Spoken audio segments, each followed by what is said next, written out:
You know what I don't get? Why did they make magic and range much more superior than melee? Wouldn't it make more sense that all three skills are equal? I don't know. Let's start with the video, whatever.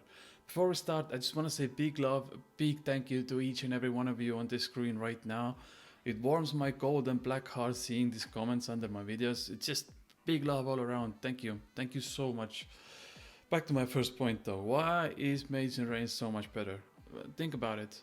Unlike last leagues, the whole map is open. Yes, we have waystones, but they only get you on certain places. And having magic unlocked gives you access to so many places, lets you finish so many quests. I mean, it's just superior in every possible way. And even range, I would argue that bone crossbow is one of the best early game weapons. Brings in so much more versatility to the early game paths that, let's say, compared to rune scimitar. There's only way you can gain rune scimitar is with range or mage. So I don't know why didn't they like level it out, I would say. Make the starter sword a little better or whatever, you know. The only downside I see is that both magic and range cost money, since thieving is unlocked at the start, stealing silk, pickpocketing guardianites, stronghold of security, fragments that pump out gold, I don't think money is ever gonna be an issue. That being said, here is the tier list I made for all the skills. First of all, this is meant to be week 1 tier list. This would look completely different in week 2. Like let's look at Slayer. Probably overall an S tier skill, but definitely not in week 1, at least in my opinion. Same with fire making. I don't think anyone is gonna do fire making after 4 or 5 weeks, but in the first week, completely different story, right? So let's start from the bottom and move our way up. When I made this list, I took 3 points into consideration. How useful is the skill to me on week 1?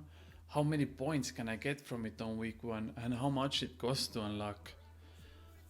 Let's start with the lowest one. Runecrafting. I don't see me using it in any way possible on first week. There is Arceus library, but honestly I would rather put that experience on magic. If your plan is to unlock all the 10 point skills first to get the most points out of your cheaper skills, then yes, you might look into runecrafting, but this is something I'm gonna consider later on rather than now. I think tier D is gonna be the most controversial in this video, and the idea is similar to runecrafting. You really don't need the skills in the first week. The only difference between runecrafting and this is that even though it's really not optimal to unlock these skills, because it's very high cost, it takes long time to prepare, you can still unlock them on like day 5 or day 6 and get at least something out of it, like potions or supplies or whatever. But 80 points to unlock all 3 skills and not very useful at the start? This go on tier T. Let's move on. Tier C. Well, let's see. The only debatable thing here is maybe melee, because I have seen some people want to go the route where they get 70 attack, they get 70 strength on day 1 by completing like 10 different quests that give melee experience, and they do thieving and they buy dragon scimitar and they go crazy with the combat fragments. I mean, it's a viable route, but like I said, magic, range, they offer so much more versatility, and that's what we need right now, right? Because nobody knows what fragments they're gonna get, so it's good to keep your options open and not force melee. Other than that, maybe construction, because you actually get around 500 experience every time you fix the mast in Temporos or the brazier in Winterdot, which could carry you up to 50 construction with almost 0 effort. Tier P. I was debating if I wanted prayer on tier P or tier C. It costs 30 points to unlock, and when we're talking about this in Discord, and I came to the conclusion that it's pretty much what route you're gonna take at the start. Personally, I have no use for prayer on week 1, but once you spend those 30 points to unlock, it would take like, I don't know, 40 or 50 minutes to get 43 prayer, which is such a boost on questing and early bosses. Other than that, everything else is pretty self-explanatory. Fletching is good in Winterdot, cooking is good in the loot you get from Temporos, and supplying yourself with wood for the rest of the leagues. Mining is good because there are a lot of quests that either require it or finishing it gives you experience. Okay, tier A. We're getting to the good stuff now. Right off the start, you can put range on S tier if you want. It is definitely whatever you prefer to do, more magic or range. There is really no wrong answer here. One offers more utility, other offers more damage basically. Woodcutting is also tier A because it opens up to a lot of other skills like fletching, fire making. You get canoes for teleports, which also count as tasks. It helps with winter dodge. We already know a few fragments that benefit from woodcutting, and all of this only costs you 10 points to unlock. Definitely a skill I will open on day 1.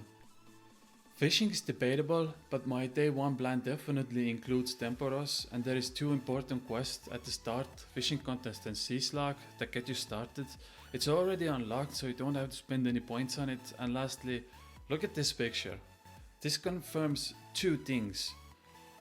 Number 1, Jagex added a lot of early points in Temporos that we don't know about. Because between Trailblazer League and this league, there is a lot of new content that came out, and they definitely added points for those contents. So I assume that Temporos is gonna have some points at least. And number 2, there is some good synergy between fishing already being unlocked and cooking only costing 10 points to unlock. Same thing goes for fire making. Winter Dot is one of the best things an Iron Man can do at the start, and it being the fast experience means a lot of good early points and supplies. I guarantee you that someone will get at least 99 fire making on day 1. Last but not least, the S tier. I don't know if you can see this because it's black on black, but it's basically agility and thieving. Like I said with mage, you can swap it out with range if you want. I kept it this way. It's whatever you prefer. Now, agility, which might seem odd because we have infinite run, we have teleports. Besides the one task where you have to full graceful, the outfit is useless, right? So why is it agility S tier? Well, firstly, agility offers the single most task points out of all the individual skills. There are over 50 tasks that are either shortcuts, outfits, rooftops, agility arena, levels, and so on and so on. It's the best skill to gain points early on. And if that doesn't convince you, then another option is this fragment. If you have this maxed out, you will gain up to 300k doing rooftop agility. And if that still doesn't convince you, all of this costs only 10 points to unlock. With all that being said, agility deserves to be an S tier, at least on week 1. And the second one is thieving. It's already unlocked. It's what everyone is gonna do at the start. Cake stalls give you food on day 1, silk stalls give you money on day 1. Some players will definitely get to RD Knights on day 1. There are multiple quests related to thieving, which help you get more fragments, and you don't have to contest resources with others. At level 60, you will already gain 400k an hour experience with RD Knights. If you have agility also unlocked, you can do underwater thieving after Bon Voyage. At level 80, you can do Torgescan chests, which should be around 1 million experience an hour. There are even multiple tasks in Sorcerer's Garden that require 1 to 65 thieving and give out good points. Overall, a very good skill to put into use on week 1.